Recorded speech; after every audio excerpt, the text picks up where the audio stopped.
Za'Darius Smith. Za'Darius Smith recently at the Pistons game. Just wondering, since the annual meeting, have you had any more conversations with his agent or the player? No, we haven't had any discussions since then.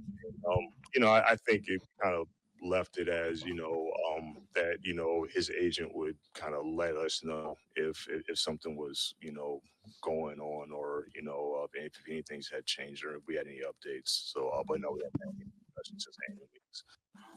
Okay, no discussion since annual meetings. So that was the last update we got. This is how I feel about it right now. Okay, and I've been very positive about him returning. I felt very good about it. I felt, at some point there's going to be a reunion. I'm not ruling that out at this point. But I think where they're at right now, and I talked about this in a video which is on our channel. I recapped a lot of the comments and gave my thoughts on a lot of it. I think where it's at right now is almost like a standoff, and Brad is very firm, which he always is, with what he has to offer Za'Darius, which is probably a short-term contract at a certain amount of money. And I think the problem is, personally, just my personal opinion, I think Za'Darius is either A, not happy with the amount of money, or B, not happy with the length, the amount of the years on the con. Maybe he wants more years. Maybe he wants like 2, 3, and Brad's like, here's 1. There's something that they're not agreeing to, and something that Za'Darius and his agent feels he's entitled to because he's a good player, but the Lions aren't willing to budge on that. So my confidence level officially, fellas, has shrunk a little bit, but I'm not ruling it out. I still think there's a chance. I just think it's going to come to a point where it's going to come to a point where either Za'Darius signs a contract elsewhere and gets what he wants, or Za'Darius says, you know what, screw it. I'll take the deal here in Detroit. Just stay here because I like being here. I mean, maybe I took it a completely different way with Za'Darius Smith. I felt like those comments, and I texted Doc to kind of see the feel that he got from it, and it sounded like, and I don't want to speak for Doc, but it did seem like he texted back and said, yeah, he texted us back and said, remember who on your show on a Wednesday night a few weeks ago said that he's not going to be on the team until training camp? And I said, yep, Doc, you were right. I don't know, and if I'm being honest, like, yeah, he's probably just kind of letting it all play out to where he can get the most money in the best terms.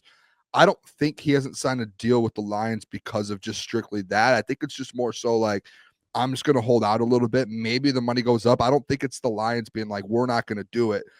It sounded like that Brad, like, and a couple weeks ago, it sounded like Brad and them want to do something with Za'Darius. He's like, hey, we've been in contact with his agent. And then over the next few weeks, the fact that they've been in contact and then they haven't, and the fact you add on that Za'Darius hasn't signed anywhere yet, I think it's just one of those things with Za'Darius, like he's in no rush. Like the only thing for him that could happen over the next few weeks or next few months until training camp is he gets a couple extra million because he waited and some other people signed deals and he gets a little bit more desperate. But I don't know. Today just made me feel like Brad being like, he's going to reach out to us. His agent's going to reach out to us when there's an update on anything.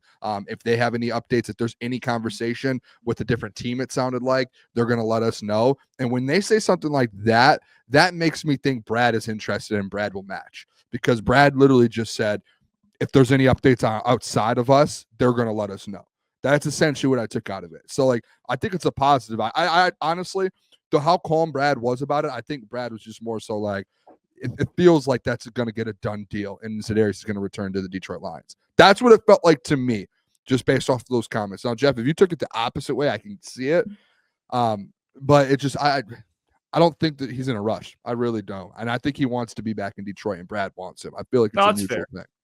That's fair. I think it's obviously different player, different type of career when it comes to type of player. But I look at the Aaron Rodgers and Pittsburgh Steelers situation right now, and I feel like that's the same thing that Za'Darius Smith is doing to the Detroit Lions, where Brad Holmes has to prepare with or without Za'Darius Smith for the future without Za'Darius Smith.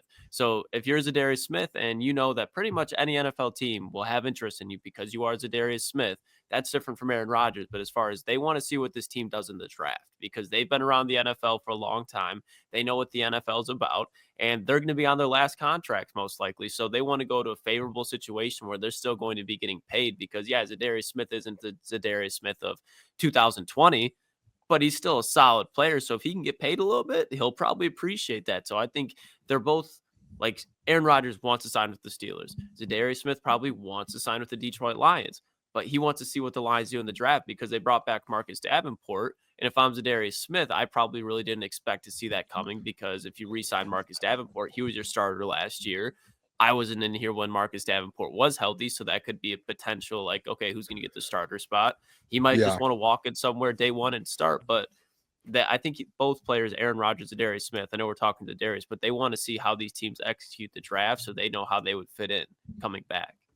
I still going to stick with it. Za'Darius Smith will be a Detroit Lion at the end of the day. It's going to happen. I don't, even if they draft an edge rusher, you get the depth. Za'Darius is going to have offers on the table, and it's not going to be that massive deal that everyone's. It is going to be a deal where Brad Holmes can look at him and be like, let's get it done. Or a 2-year deal. I don't know what it'll be, 10 million, 12 million. You have the money to do it now. The contracts kick in later. Za'Darius Smith, in my opinion, after the day's comments, what did he say? Word for word, boys. He said, hold on, I just lost it. It was just on my computer screen a second ago. It was just there. He said his agent's going to let him know if anything changes, and he's going to let him know if he hears anything. Right there, when you hear that, when he says the agent's going to let him know, guess what that means, Jeff Iafrate? Brad wants him back, and the agent wants him to come back to Detroit, and Za'Darius wants to be back in Detroit. Or else he would be like, we haven't had contact. That's it. That's end of convo. No, he kept going with it and said, he's going to reach out to me if anything changes or if there's an update. There's mutual, in my opinion, there's mutual interest still. It's not a done. It's not a dead situation at all. Hypothetical, Boone, but I think it's still relevant. We talk about Brad Holmes today, says get your popcorn ready. What do you think happens to the Za'Darius situation if draft night comes? They're at pick 28. They move up to pick 20. They get Izaraku, Mike Elwood. I still think Brad said today, you never expect a rookie. And this is why I think a little bit changed today. And Brad's not wrong. You never draft the rookie to expect him to come in and help. Jeff, me and you have actually been talking about this a lot with the edge rushers. Like, look at rookies the last few years, their sack numbers. There's only been 1, 2, 3, maybe the last 5 years that their rookie year, you're like, oh, wow, that kid's legit. Until it takes a couple years. I'm saying from Za'Darius' point of view. I think it was the Za'Darius too. Like, the fact that that's coming down, like, you're still going to get the snaps. Za'Darius comes in over a rookie or anyone. He's number 2. He's the second edge rusher instantly over Davenport, over the rookie. 100%. He just had. I agree with you. I'm just saying, like, I didn't know if you think that factored or not, like extra body for competition. I was just saying what you. Yeah, I mean, it's no matter what, it's going to be a short-term deal. It's going to be a short-term deal no matter what. So it's like none of that matters to me. I don't think it matters to Za'Darius or anything. As long as he gets the money, that's all he cares about. Yeah, we know the Lions like bringing guys along pretty slowly, especially if they have an already really good team.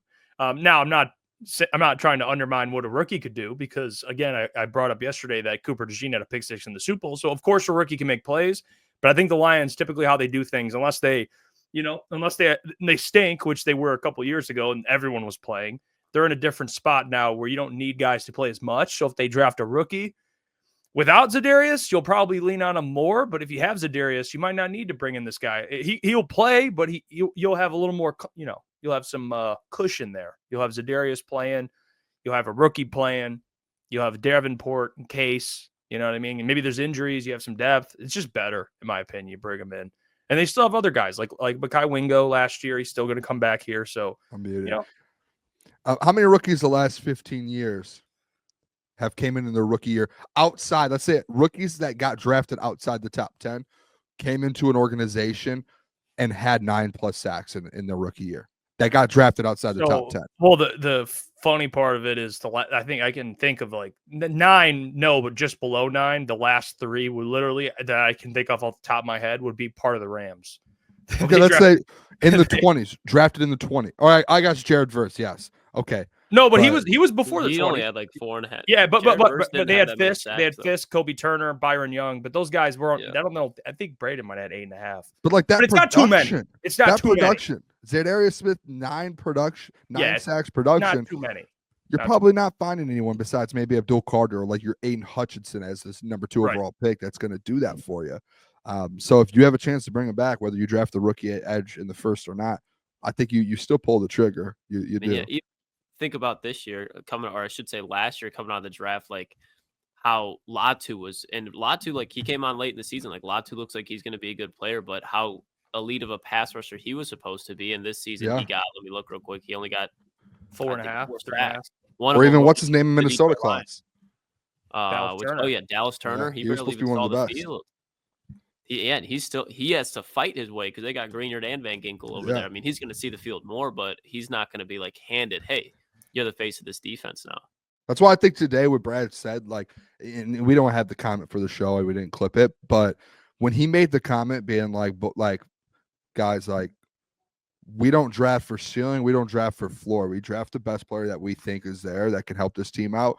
And he goes, at the end of the day, we're not drafting to rely on a rookie to come in and help us win a Super Bowl. Like, that's just unrealistic for any football team. Now, like you said, Jeff, if a guy could do it, a pick six in the Eagles, and they make a play, boom, pat on the back, like, what a draft pick, you did it well. But you're not drafting to be like, hey, he needs to step in right away and do this. And that's why I do think there are Lions fans, and sometimes we get kind of caught up doing it as well, to where we're like, draft this guy, like, you need this, you need it. It's like he's probably like we forget these guys are going to come in right away and really just be like, oh, you win a Super Bowl because of this kid.